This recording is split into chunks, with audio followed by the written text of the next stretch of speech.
Hello, and you're welcome to Global Business Insights, where you get more details behind the latest headlines and data relevant to the business world.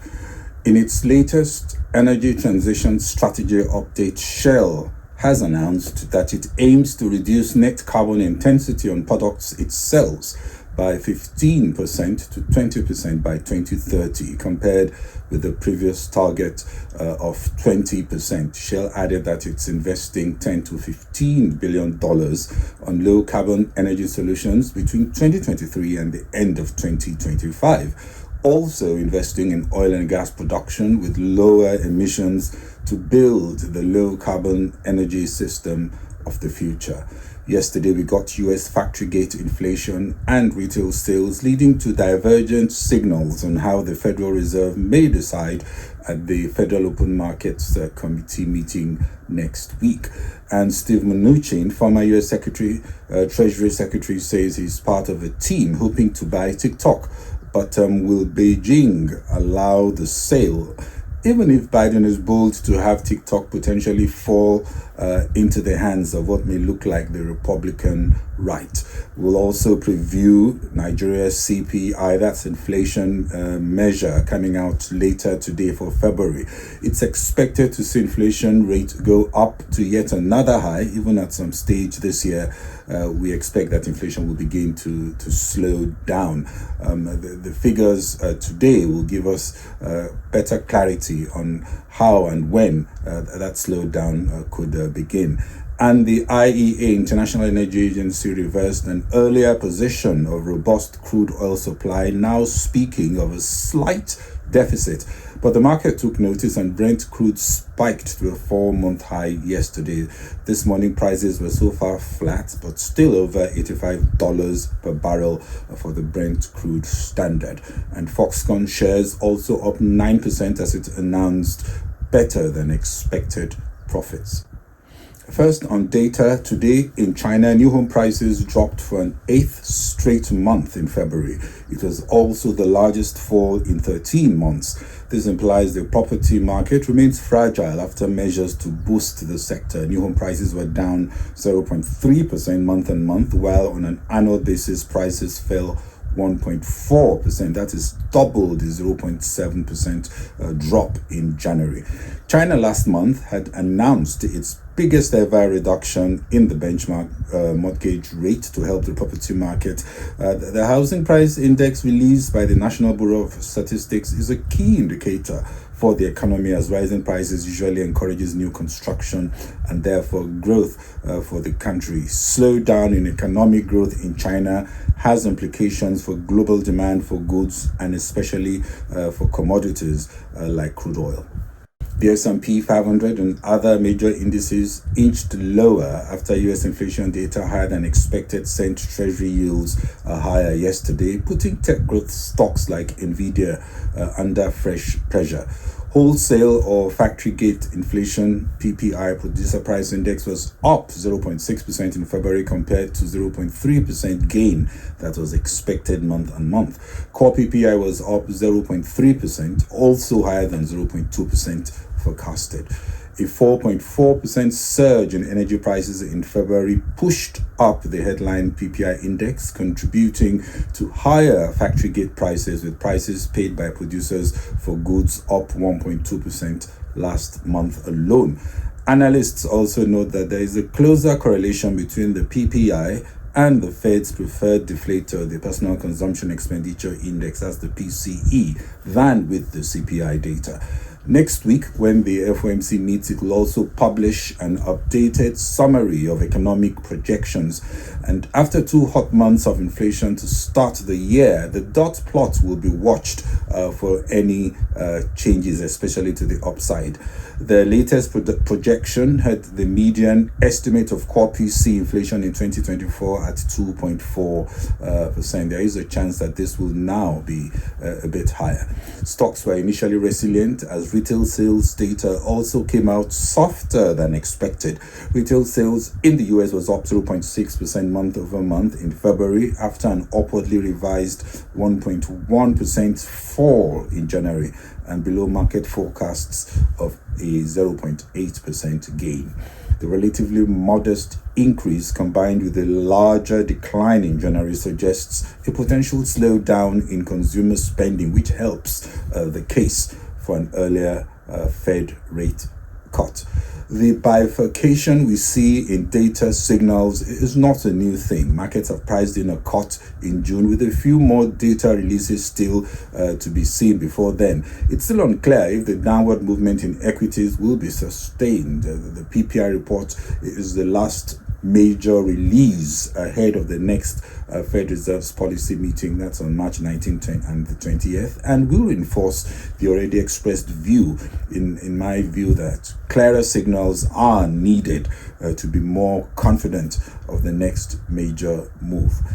Another interesting development was from former Treasury Secretary Stephen Mnuchin telling media that he's putting together an investor group to acquire TikTok. This is as other analysts added that Beijing is highly unlikely to allow the sale with all the algorithms and codes that come with it. TikTok obviously will be seen as a strategic asset to the Chinese, and it's unclear how this is going to play out, even as TikTok has also said that they're going to challenge this in the courts.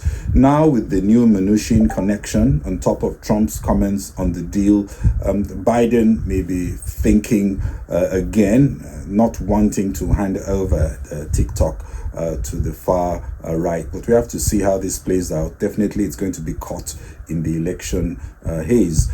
Another space to watch: Biden has come out to oppose the planned sale of U.S. steel to Nippon Steel of Japan, saying that the U.S. needs to maintain strong American steel companies powered by American steel workers.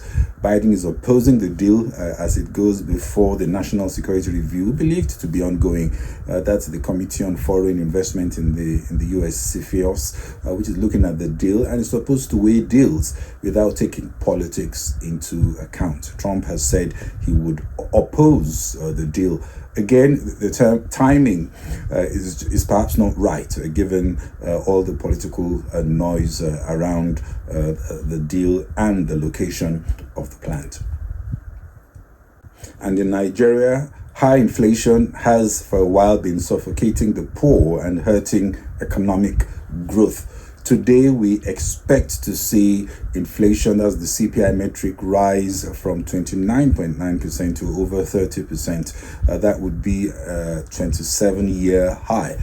What is worse is that the expectations for future inflation is even significantly higher, and anecdotal data suggests inflation may actually be as high as 40%, and retailers are marking up prices to stay ahead of the uncertainty. The central bank has tightened like it has never done before to move as quickly as it can to positive real rates, jacking up rates by 400 basis points and taking cash reserve ratio significantly higher to tame money supply. The result is decreased purchasing power, doused appetite to spend, financial distress, potentially job losses, even as higher rates may help banks with their interest income, but can also stoke asset quality issues. Future inflation will be pushed by an upward wage review of minimum wage to 50,000 from 30,000, and a still unstable foreign exchange market, still searching for confidence that supply is able to meet what looks like insatiable demand, are all issues. The festive season, Easter and Ramadan's, and the seasonality effect would again drive acceleration. Perhaps we will see rates go up today, maybe at a slower pace, but up all the same, as base effect weighs on the annual rate. With improvements in food production, dollar supply and electricity generation capacity and supply, both the EIU and IMF have projected that inflation rate will drop in Nigeria by the end of 2024 and 2025.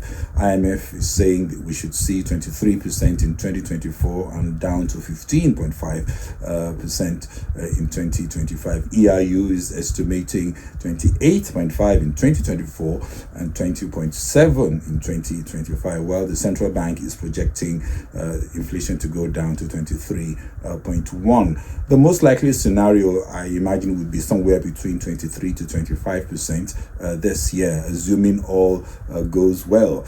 Today's release will begin to show where on the range inflation is likely to be landing, though I must add that, especially in the Nigerian context, more data is required on many other important indicators that are important for policymakers to ensure they achieve their aim to see the Nigerian economy prosper. For example, increase in access to electricity, change in poverty levels based on agreed definitions, youth unemployment and underemployment, percentage children in schools, literacy indices, new business registrations, business confidence indices based on surveys, food production and value chain productivity indices. All these are needed in my view, and private sector economics research agencies can support by filling the gap to improve the paucity of vital indicators.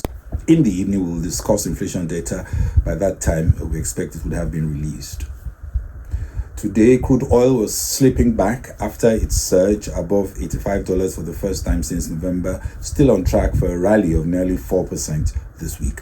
Oil prices was up 1.4% yesterday after IEA, that's International Energy Agency, forecast demand would exceed market supply, reversing an earlier prediction of a surplus. Brent crude, the international benchmark, was over $85 for the first time since early November, rising 1.3% to $85.15. The prediction assumes, of course, that OPEC Plus complies with its agreed production and voluntary cuts. According to the IEA, it reduced forecasts for global supply growth to 800,000 barrels a day from 1.7 million in its February report. Also, as the geopolitics looks increasingly complicated.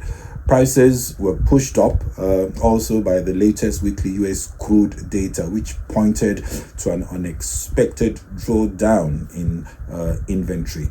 For oil, analysts see the higher than expected US wholesale inflation print as implying that the Fed might stick to a higher for longer interest rates narrative, which will slow economic activity and dent energy demand.